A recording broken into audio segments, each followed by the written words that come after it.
Good day to you.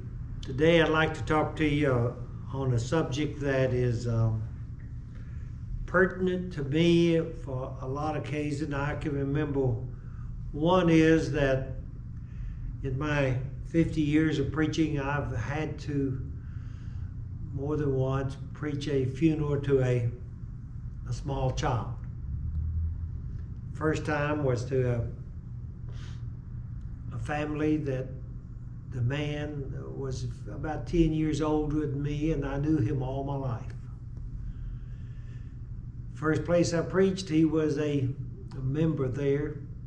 He had three small girls. There was joy of his eyes. I mean, he loved those girls. But then when I was there, his wife with the fourth child was expecting. There it was. He was going to have a 8 and a 5 and a 3 and a baby. They were so thrilled because they was hoping for a boy. They was hoping for a boy. And we all were so glad and happy for them. And I can remember I got a call one night, went over, the baby was coming early.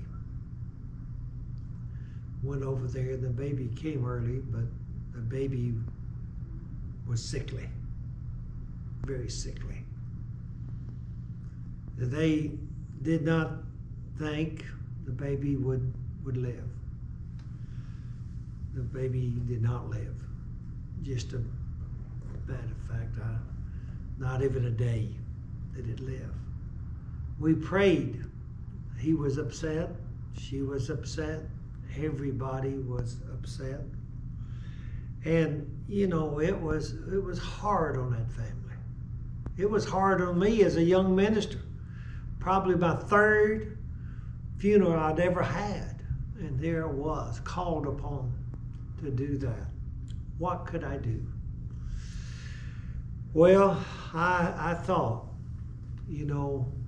because it was touching, what could I do? Well, I remembered going through and studying in First Samuel about a man that was much like that.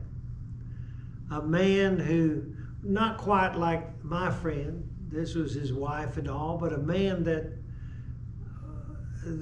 loved a child, and that was, of course, David, King David. I want you to look with me in 2 Samuel. In 2 Samuel, there in chapter 12, we will look. To give you a little bit of idea of this, man, it's a bad situation. Samuel saw a woman when he was in the palace, looked over, saw a woman, and I won't get this. I've heard people preach that the guilt was in her for exposing herself. I've heard people say, well, the guilt was in David for that. And I tell you what, I think looking at it, the guilt was in both of them. I don't see one of them being more guilty than the other. But they sinned. They sinned, and the woman became pregnant. Bathsheba, she became pregnant. And David tried to kind of cover it up. He called for her husband to come back from the army that was in battle. He was serving the king. He called for him to come back. Come back, and we need you to come back and spend some time at home. But he told David, how can I spend time at home when my men are out there in battle? He wouldn't go in and sleep in his house. Matter of fact, he slept at the door of the palace. Said, I deserve no better than this. Why can I be treated better than the men that... And so David sent him back. He wouldn't go in, wouldn't go home, wouldn't spend time with his wife because he felt ashamed to be away from his men. So David sent him back. Then he told his commander, he said, have him go into battle, lead his men. But then when he's in the thick of it, and I'm using my words, you can read the Bible, and then draw back from him so that he might be killed. So I guess David almost thought that he didn't kill him, but he did. He ordered basically him to be surrendered to the enemy, given to the enemy. When that happened, David thought, I guess, it would be over. He had Bathsheba, but then the Lord told him that the child is not going to live. The child was born, and the child was sick. And when the child was sick, we can see what David did. He prayed. Matter of fact, we're going to look here, if we would, let's start at 2 Samuel 12. We look at verse 16. It says, David therefore pleaded with God for the child. And David fasted and went in and laid all night on the ground. So the elders of the house arose and went to him to raise him up from the ground, but he would not, nor did he eat food with them. Then on the 7th day it came to pass that the child died. 7 days. He laid on the ground for 7 days, brethren. He did not eat. He fasted. Some of us have fasted, but I don't think we fasted laying on the ground. He fasted there for 7 days. But notice, and on the 7th day it came to pass that the child died. And the servant of David was afraid to tell him that the child was dead. For they said, indeed, while the child was alive, we spoke to him, and he would not heed our voices. How can we tell him the child is dead? He may do some harm. They was afraid that he would kill himself. The case I'm talking about myself, I watched that man and his wife, but I was so worried about him for a while. Probably should have been.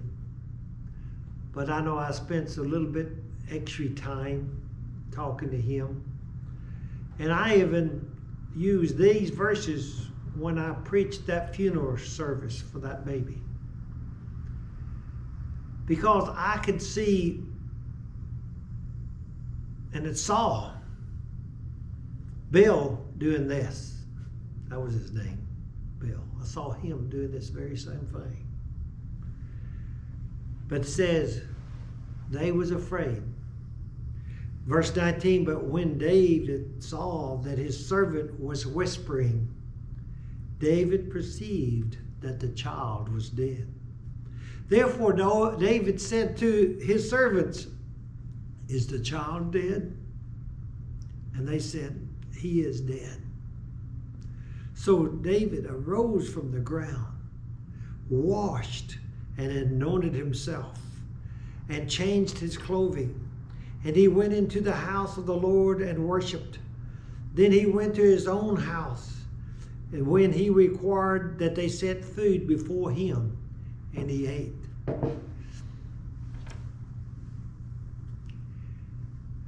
David had sinned. But I see a little bit of the reason why the Bible says that David was a man after God's own heart. When he sinned, he still realized that God was God. He sinned, but he never forgot that God was God. That's why he was a man after God's own heart. He knew that, and he got up, he changed himself, and then before he even ate a physical meal, he took of a spiritual meal. He went in and worshiped God. The men, oh, this is something. Verse 21, it says, then his servant said to him, what is this that you have done? What is this? They couldn't understand. You fasted and wept for the child while he was alive. But when the child died, you arose and ate food. Now, I don't know why, but for some reason they didn't say he arose and went to worship, then ate food.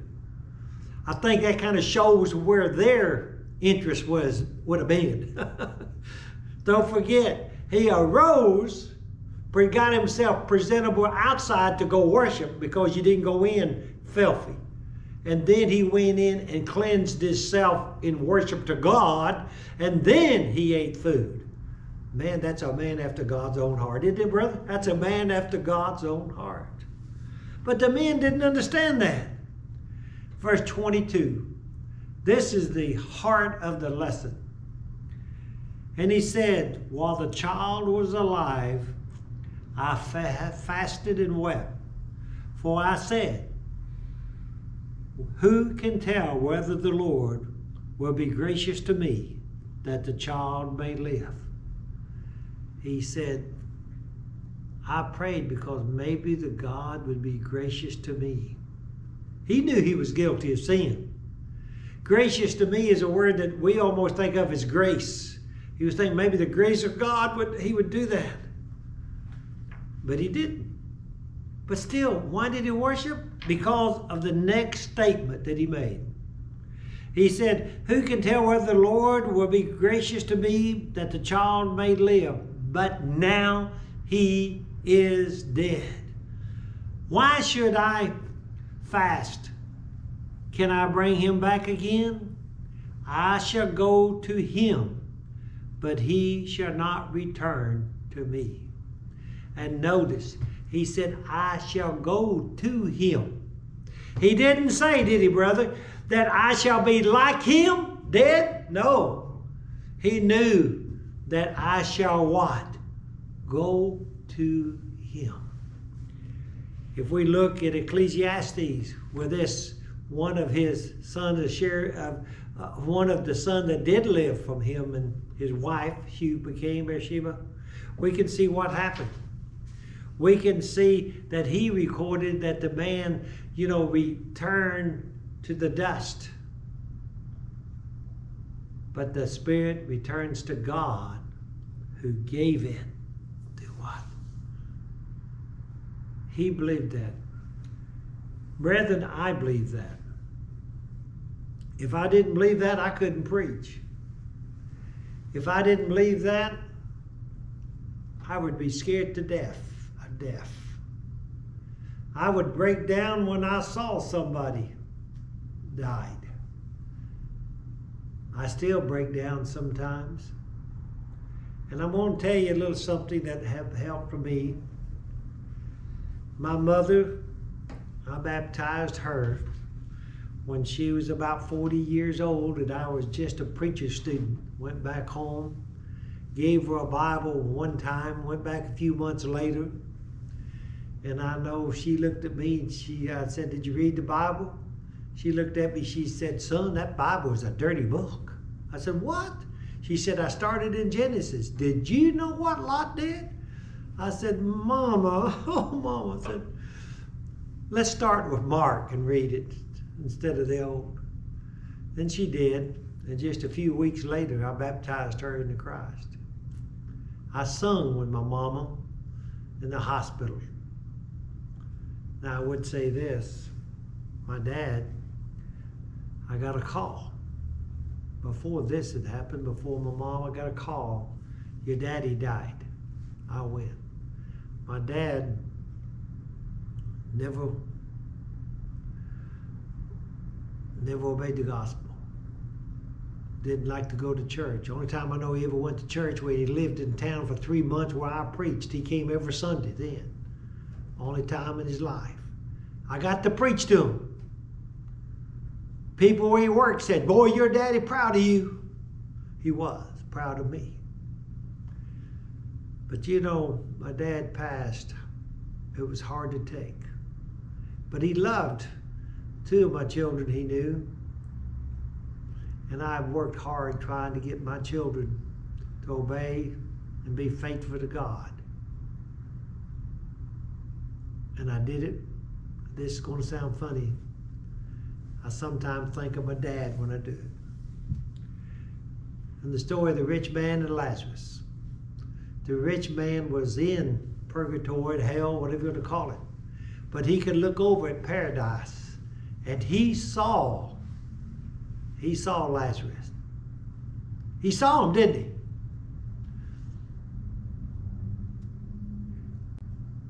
If my daddy's on that other side, and he may be, could be easily, I hope I can get his grandchildren to be on the other side. And he can look and see, my grandchildren made it. I call that getting a little bit of heaven into hell. I don't know if that hold up. But it gives me comfort to know the Bible teaches what he said. Where he is, I shall what? Go. God be with you till we meet again.